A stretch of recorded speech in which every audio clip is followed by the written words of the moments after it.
With the Burning Crusade confirmed to be the next destination for Classicon Anniversary Realms, it won't be long before we're crossing the Dark Portal once again. And the Burning Crusade, much like vanilla, is full of its own secrets, hidden locations, and lesser known facts. And those are what I want to talk about today, so let's get straight into it. Have you ever noticed that the guards stationed out at Honor Hold are all grey or raging? And there is an in-game lore reason for that, because by the time we reach there in TBC, they would have already been out there for some 18 to 20 years. That would have been 20 years in a literal hellscape of Hellfire Peninsula, and that probably isn't all that good for you in many different ways, so by the time we arrive they're probably due a break. In vanilla, you may have heard about the in-game lore about the Ashbringer. After you get the corrupted Ashbringer, you can take it to Scarlet Monastery Cathedral to trigger a unique event, where eventually you can cleanse Fairbanks and get to know some more about the weapon. During the dialogue he says, "I'm afraid the blade which you hold in your hands is beyond saving. The hatred runs too deep.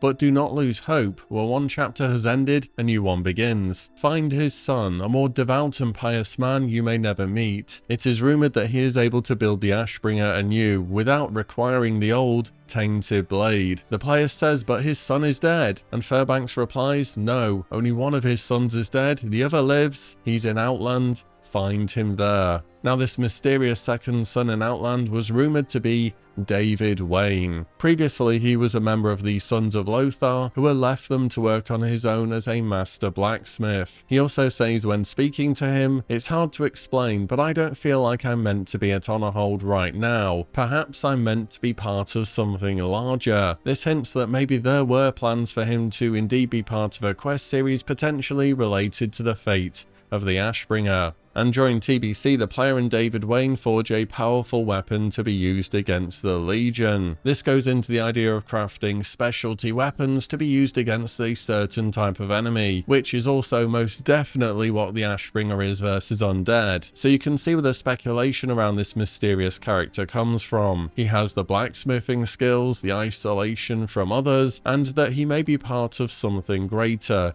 They all fit together for the continuation of the Ashbringer quest that was started in vanilla. But the questline ends here, and in Wrath of the Lich King we found out the second son of Alexandros was actually Darian Mograine, and the Ashbringer never ended up being reforged in TBC. Before we go on, a quick word from today's sponsor, Boot.dev. Boot.dev is a platform that aims to equip you with the skills to work towards a career in back-end web development through interactive lessons and learning. It stands out by taking you on this journey in an interactive way as though it's an RPG, with experience, leaderboards, achievements, and more. Boot offers self-motivated individuals the tools to get on board with the Python, Go, and SQL programming languages. And it does this through hands-on learning, where you're going to be writing tons of your own code, so you really gain an understanding of what works and, of course, why. And Boot wants to set you up with the fundamentals and encourages you to take your time and really understand each point, rather than just trying to rush you through the course as soon as possible, so you'll be as well equipped as you can be in your future job search. Speaking of which, careers in this field have very solid earnings, often have remote positions, and you can start working towards this today at your own pace. So if it sounds good, why not try them out? You can go to boot.dev and try out the courses for free, and then use my code Willie to get 25% off your entire first year if you choose the annual plan. Many thanks to boot.dev for the sponsor today. Let's get on back to WoW. Did you know about the Elixir of Demon Slaying? This provides a massive 265 bonus attack power versus demons, but on the downside only lasts for 5 minutes, and it uses Grom's Blood and Ghost Mushroom, both gathered from vanilla, to make. Let me tell you, the player base will only get more Min-Maxion re-releases, so there may be some good gold to be made here. Or of course you can just use the regular flask. It's 120 attack power for 2 hours, and it persists through death, so it's comparatively cheap and very convenient. Patch 2.4 saw big updates to the Ritual of Summoning spell. It says it can now be used to summon players into instances if they meet the instance requirements, and it can now be used to summon players into Neverstorm. Previously in Neverstorm it gave an error message saying Neverstorm's chaotic energies make summoning magically impossible. I'm assuming this is because they wanted you to, you know, buy a flying mount before you could do the dungeons in Neverstorm, but it's a cool lore reasoning either way. We've all done the City of Light quest, probably a few times over now. It's an infamously slow tour of Shatrath City, where Khadgar's servant takes you through through the entire zone agonizingly slowly. But did you know if you stand where Khadgar's servant ends its path for the Tour of Shatrath, you can just go AFK and either come back when it's reached you there, or alternatively, if anyone else's servant is in progress, that can also complete the quest when it reaches the end trigger. It seems the quest completion trigger is just linked to anyone's servant in the zone, not your specific one. So the next time you do this quest, treat it as an opportunity to get up for a bit and get some stuff done. Back in original TBC, people had a problem with expansion greens replacing their epics, but in our re-release in 2021, we found that epics from Naxxramas were in fact very good still,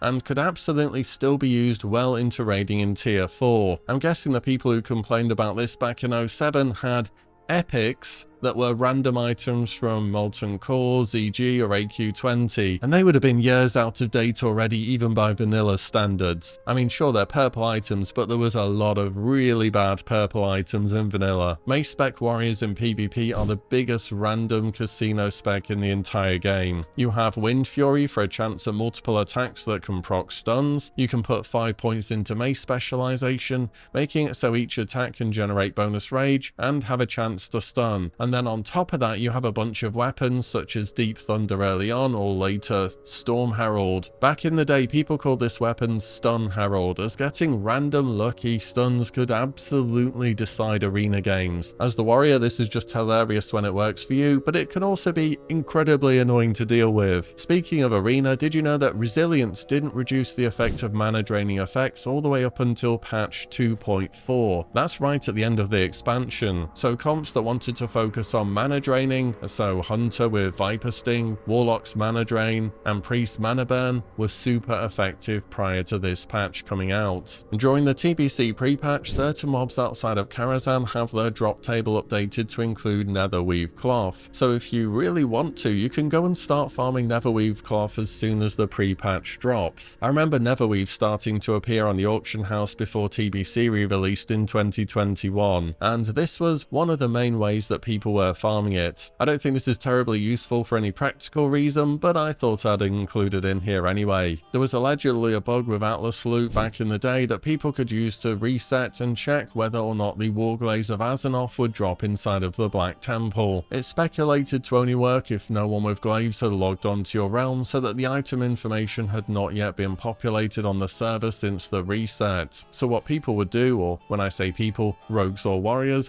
would zone into the Black Temple, check whether or not glaives were showing on Atlas loot. If they were not shown, zone out, reset, and check again. If they were shown, that meant that a glaive would drop inside that instance, and now the player just had to camp there until raid began, and after that just collect their glaive when it inevitably dropped. This could honestly be a bit of a rumour from back in the day. Information on this is always a bit different every single time I read about it, and I can't find any footage either. But hey, crazier things have happened in the World of Warcraft, so I thought it was worth a mention. There is a strange item found on a lone skeleton in Hellfire Peninsula with some rather ominous text that reads, "Here is a jar of ashes. These are ashes of my sanity, my passion and my drive, all utterly destroyed by themselves. May all those who look upon the desolated lands of Hellfire remember this fallen peon. He shed blood for the Alliance and sacrifice for the Horde, only to be driven utterly mad by the wicked and soulless ones who devoured what he held most dear. As they feast from his toils, may they suffer his wrath. Maybe not in this world, but in every world hereafter. It is my declaration, my solemn oath, and my everlasting promise. I will avenge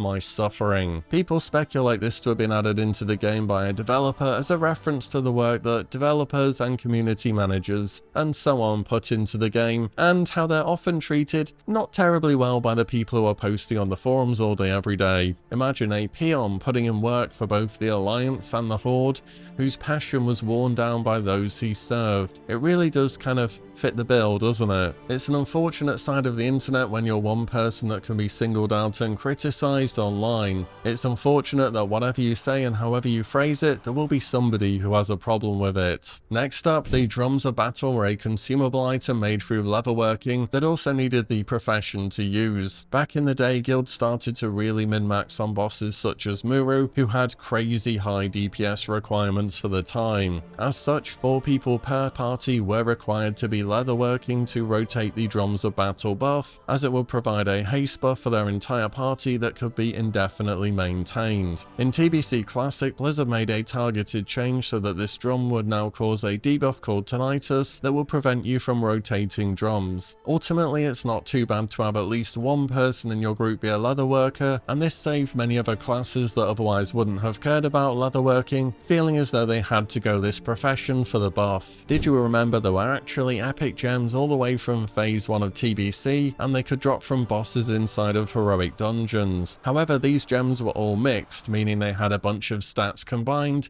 instead of just one pure main stat, meaning the rare quality gems which also existed at the time were often just better. On top of that, these epic gems were all unique, meaning you could only equip one of them at once. Just imagine a TBC with these epic gems from dungeons where both bis and non-unique. I mean, heroic dungeon content would have been a lot more relevant for much longer in phase 1, but that would have been a lot of farming and daily grinding, and it would also have been a ton of competition. Expertise was a new stat introduced in TBC, and it was super important for melee classes as it reduced the chance for their attacks to be dodged or parried. However, this stat actually didn't exist all the way up until patch 2.3. That's when Zul'Aman released. This is why at the start of the expansions there are barely any options for this stat, as Blizzard only retrospectively added a few in to help newly geared characters. It is rather unfortunate then that all these years later, when we're replaying TBC, that this decision has caused some gearing problems for specs which are heavily reliant on this stat at the start of the expansion. In the Burning Crusade, Paladins got Spiritual Attunement. This aimed to help their mana problems, primarily for their tanking spec protection, and Spiritual Attunement would simply give them mana when they were healed, but up to patch 2.1, overhealing would also cause mana gains, so healers could just constantly be blasting the prot palette even if they were in no real danger, and this would ensure that their mana bar was always full, and they could just run through dungeons or raids spamming their abilities with no worries about any mana problems. TBC was the final expansion where the hunters, ranged and melee swing timers were separate. On top of that, Blizzard reduced the distance at which you had to stand with ranged attacks, such that you could no longer be dead zone and unable to act if somebody stood 6 to 7 yards away from you. This both helped hunters stay relevant in PvP, and in PvE it enabled them to melee weave way more efficiently by running into attack with their melee weapon and then back out to hit with their ranged weapon and repeating as their swing timer allowed. This definitely raised the skill cap of Hunter and helped them perform even better on DPS meters than they were already doing. And that's about all I've got today for the lesser known side of TBC. Shout out to boot.dev for sponsoring this video. You can check them out for free via the links below and get started on back-end web development today. And as always, thank you all so much for watching and listening in, and I'll see you all in the next one very soon.